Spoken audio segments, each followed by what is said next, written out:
We are back. We're back. Yes, indeed. You've heard from many before, but you have not heard from this beautiful person. He is indeed a author, a creator, and of course a former basketball player. Yes, indeed. We're talking about Massachusetts' very own Jim Price. He is the author of a beautiful release that is now on the market.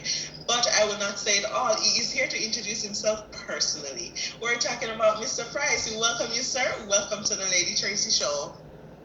Thank you. It's such a tremendous blessing to be a part of your show and invited to your show. I appreciate it so much. It's such a blessing. Wow. Now, Mr. Price, I am thrilled as well. I am in the same place as you are because I'm looking at your profile and it is just wowing, if that's even a word. But can you tell us a little bit more about yourself? I mean, who is this awesome person behind the mask? I mean, behind all the beautiful titles, who is Mr. Price? So yeah, I was born and raised in Springfield, Mass, the same city as Dr. Seuss, another famous children's book author, and the home of the Basketball Hall of Fame, the NBA Basketball Hall of Fame. That's where I was born and raised. So I work as a school counselor in the public schools, and I also, do some work around mentoring the youth in terms of being. Sometimes I've coached basketball and things of that nature. And it's mentoring the youth and communities, inner city communities for a while.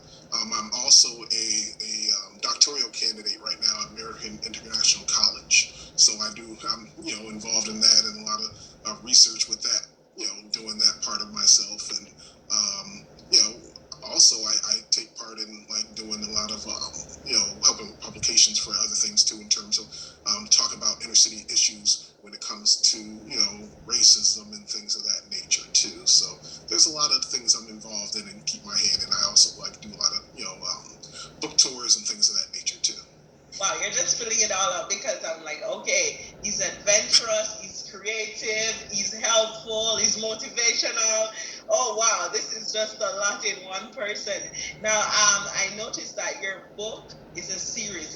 Is that so? Okay, and the first part of the series was adventurous. Now I'm seeing why because the writer himself has a lot up his sleeve. All right, okay. Now, Mr. Price, tell us a little bit about your experience as a business owner because I noticed that you have your site and I'm seeing where you have a few work here and there, as you mentioned, you do a little outreach here and there. But what is your company all about? So primarily, it's about teaching diversity and inclusion to the youth, and I know that's a streamline of what I do, and that's part of my purpose is to really target the youth because when you start with the youth, you can teach them things that can nurture them in the future. So my book series and business is all about inspiring youth in a positive change and let them know that they can set their sights on anything they want to do and be able to make positive progress as long as they steer clear of the negative aspects of things that happen in life, the negative influences and things of that nature. So that can be hard for the youth in a lot of sense because peers, they want to be accepted by their peers and things. So influence of peers can be crucial too in terms of what direction they want in their lives and things like that. Thank you so much. This is a strong observation because I've seen it too. It's not easy for children, when they're growing up at that stage of really sharing and, communicating, socializing. It's one of their rare balance that they often struggle with. I am looking at your profile, Mr. Price, and I'm seeing your quote and I'm seeing your mission, and these are the two most beautiful things I've ever seen in this long while. Now, your quote is children's mind prosper and grow with purposeful and fun reading experiences through positive reinforcement. I mean, that is beautiful. Positive reinforcement is one of the main things psychology teaches us. But can you break this quote down a little? I mean, what made you had this philosophy about how to actually interact and, I would say reach out to these young people? What made you come up with this quote? What's the philosophy all about? Yeah, so that quote in particular, because the medium that I use is literacy to teach social skills. So of course my books are about social skill learning, social skill experiences, and things of that nature. So it kind of connects in that aspect of me knowing that when whatever's happened, youth are reading my books, and through literacy, I'm able to have a platform of being able to project those ideas of unity and inclusion and diversity and what those things mean, and have youth have another insight, because the youth are attracted to different things. Yes. And so a lot of my business also is about researching those things, researching what kids are connected to. Like working as a middle school counselor, I see it all the time. Kids are making TikTok videos in hallways and stuff like that, doing these funny dances, or even the language that they use, different in every way. Where I was growing up and I was a youth in their situation. So I just like to connect that all together. That's what that message is all about. That connecting all that together, not just having something that the youth can connect with now in their present state and how they think today, but also incorporating things that parents could see and understand in terms of where they want their youth to go in terms of nurturing their Beautiful. Now you're speaking, and I'm just remembering as well that you did a master in education. Is that correct? Yes. Good. That is correct. A master in education. So you're not only speaking from experience, you're speaking from knowledge as well. So I'm thinking, okay, I have a few teachers in my network, I have a few parents, and these would be some beautiful tips for them. So in case you guys are listening wherever you are, I hope you're paying attention, because this could be also a positive reinforcement in the home for your children, especially those that are struggling with COVID, struggling with social, issues. This could be a beautiful way. And I mean, okay, I taught a few years back, the primary and the kindergarten level, and while teaching these young kids, my superior at the time invented this as well, but now I'm seeing it's not an invention, it was there before, right? Where she had nursery rhymes as a part of the teaching session. Before they begin, they would relate with some fun activities, they would dance a little. I mean, it really, really did work. They were up, they were pumping, they were ready to learn. So thank you so much, Jim, because this is really an awesome thing. I mean, people need to know about. They don't know that, okay, kids don't just sit around a book 24/7. They need motivation, and I believe in this. Okay, now your mission. I know we have a limited time, but your mission. Okay, the Adventure of Arrow from the Wood. Children's Social Skill Building Series is to explore social interaction dynamics that children share with each other to help foster healthy and unbiased connections through positive learning experiences.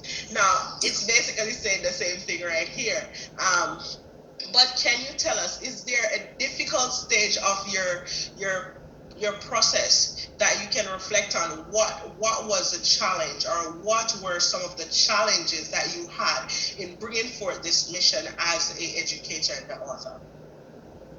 I think some of the challenges is, even after I came up with the idea of why I was going to do these social skill lessons, crafting them and understanding, crafting the lessons, of course, and what was going to be the books, and also understanding that I learned that you don't have to have everything be perfect. The book doesn't have to be perfect, as long as it's in the vision of what you want it to be and it's telling the message that you want it to tell. I think sometimes authors get caught up in wanting focusing on, the book has to be perfect. And I think I had to learn that through experience, and I think by the time I got to my second book, I had a much more in-depth understanding of that. Wow, and I'm glad you said that, because this is how authors learn, Jim. I think, the first round is always the hardest. But then when you get to the second round, I'm like, okay, I just learned something new. I already learned that. You can't really bully me around this one. So let's get to the book, because I'm excited to hear the Adventures of Arrow from the Wood. Tell us about, let me say, my grandfather, that was his name, Arrow. So I'm like, ooh. Okay. But tell us about the Adventures of Arrow from the Wood. So the first book in the series, A Trip to the Park, is basically about accepting others' differences. So Hero goes through the rigors of trying to, find a kid to play with at the park, and of course everybody's turning him down because he's seen as different. He's a snail, and all the other characters are different, so they don't want to play with him. But eventually, he comes to be able to, find somebody who doesn't care about his differences and just cares about having fun. The second book, Friends Like Different Things, is more about understanding that, kids can like different things. I know that's one of the things that happens in schools, like kids bully each other or talk about each other because they might like different things and things of that nature. So this book explores that it's okay to kids like different things, and also exploring things that don't involve technology, such as laptops, computers, cell phones, and things of that nature. So I try to inspire ideas that there's a lot of things you can do besides looking at a tablet all day as well. So those are what those two books primarily are about. Wow, you might get in some trouble here, Jim. Be careful. Never take away a child's tablet. Okay, I mean this is beautiful, but I do love the idea. I love the inspiration, and I love the concept of taking them into the non-distracted world. This is awesome. Okay, now Jim, if persons want to get this beautiful artwork and of course the other one from this one, where can they go to get your book, and what's the cost for them? So both of my books, and I have coloring books as well, can be bought on Amazon, or you can go to my website, which is Jim, Jimprice, books, BOOKS.education. And you'll go to my website and you'll see the full read content books as well as my coloring books, and a plethora of information about myself on there as well. Okay, beautiful. Okay, now one last thing. Who would you like to acknowledge for this beautiful journey? I know of Mr.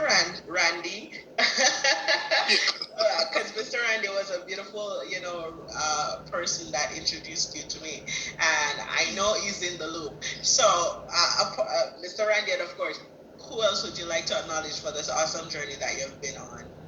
I mean, definitely Mr. Randy. He's definitely been helpful. I mean, just recently, my series was adapted into a movie screenplay, which we're working on the backdrop of everything. So that's something that's coming up on the thing to have in the future, like to have an animated feature film, family film that will be incorporated, in aspects of the adapted series of my book. So he's definitely a big person I want to shout out to. Of course, my family. My mom, Mildred, she's always been inspirational and things like that. And all the people from the 413, the Springfield area, that has been supportive of my social skill building series, and people across the country. I mean, I have family spread all across the U.S. and everything. So all my friends and family across the U.S., that have supported the series too. I appreciate all of those people all very much. Amazing. Amazing. And if you forgot to mention, it's because he has only limited time left. All right.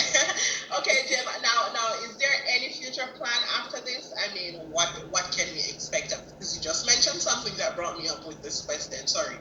A movie. What's next with Jim Price?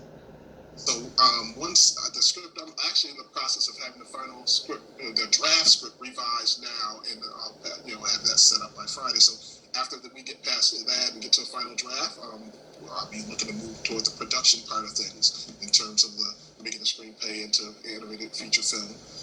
So those are the things, and I also finished up my doctorate degree too as well. That's the mix of everything as well. But I stay busy. I stay busy, and I have a wonderful daughter too that's 11, so she helps me along with all the process of promotion and things of that nature. But I think I also like to think that I want to inspire people. I definitely want to inspire people. I know there's a lot of people across the world that deal with trauma in their lives that they may not have had unhealed. And a lot of times when those traumas are unhealed, you need to focus on self-love and loving yourself and healing those inner traumas so that you can have, create a situation and incorporating prayer too in your life, so you can incorporate, build yourself a nice future. Exactly. So well said, Jim. Thank you so much. That is beautiful. Always going, always trying something new, always on to the next level. And this is how a true author reacts to the real world. Thank you so much for sharing. So there you have it, listeners. You know who it is, Jim Price, over there in beautiful America, Massachusetts, to be specific. He was here as our author or creator or former basketball player. Yes, you heard him for yourself. Find him on Instagram. He's also on Facebook, and he is on Twitter, and of course his website, jimpricebooks.education. Get involved, get a book, and get educated, because this is all what he's about. Thank you, Jim. Have a beautiful day. It was a pleasure being with you on the Lady Tracey Show. Thank you for having me. It's such a blessing. Stay blessed. Right.